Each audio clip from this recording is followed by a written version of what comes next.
Stop, tu roules sur le boulevard BD, ces albums sont faits pour toi. Le métier le plus dangereux du monde, tome 1, face Luna, et tome 1, pile Ziad. Luna rêve de devenir une super-héroïne. Mais depuis la chambre de son petit appartement de banlieue, entre ses parents et son frère, ce n'est pas ce qu'il y a de plus évident. En voulant libérer des oiseaux de leur cage, elle les tue malencontreusement en secouant ostensiblement la cage.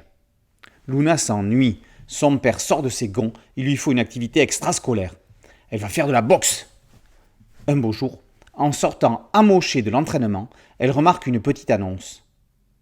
Groupe de super-héros cherche boxeur. C'est l'occasion rêvée pour évoluer dans la société, non? Ziad est son petit frère. Bedonnant, maladroit, mal dans sa peau, il rêve lui aussi de super-pouvoirs. Sauf qu'ils ne vont pas toujours marcher comme il faut. Le trop rare scénariste de Franck-Olivier Bocquet est aux commandes de cette nouvelle série dont les 2 premiers tomes, proposant 2 histoires qui se passent en parallèle, celle d'une sœur et d'un frère, sortent en même temps. Luna et Ziad sont issus d'une famille maghrébine. Leur mère est concierge de l'immeuble dans lequel ils habitent. Leur père est vendeur de kebab. Alors que d'autres jeunes filles de l'âge de Luna se rêvent en hôtesse de l'air ou en youtubeuse, elle veut devenir super-héroïne. Si elle a le droit de rêver à ça, c'est que dans cet univers en tout point semblable au nôtre, une météorite est tombée sur Terre en 1938.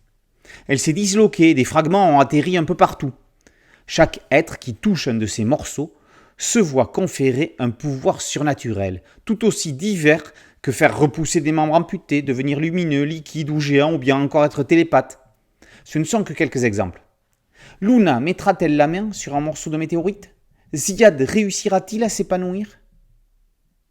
Avec le métier le plus dangereux du monde, Bocquet déconstruit des clichés. Luna se veut l'égale d'un homme. En quoi n'en aurait-elle pas le droit? Son père va devoir apprendre à ôter ses a priori. Il va avoir du boulot, surtout quand son fils Ziad va se trouver une passion pour la couture. Au dessin, Fabiolet, ancien collaborateur de Delaf sur les nombrils, reste dans un semi-réalisme souple franco-belge, avec quelques petits accents de manga quand même portés par certaines attitudes des personnages. Super-héros, sera-t-il pour Luna et Ziad le métier le plus dangereux du monde? C'est sûr que c'est autrement plus périlleux que de vendre des kebabs.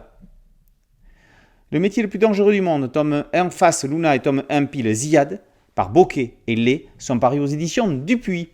Boulevard BD, c'est un podcast audio et une chaîne YouTube. Merci de liker, de partager et de vous abonner. A très bientôt sur Boulevard BD. Ciao.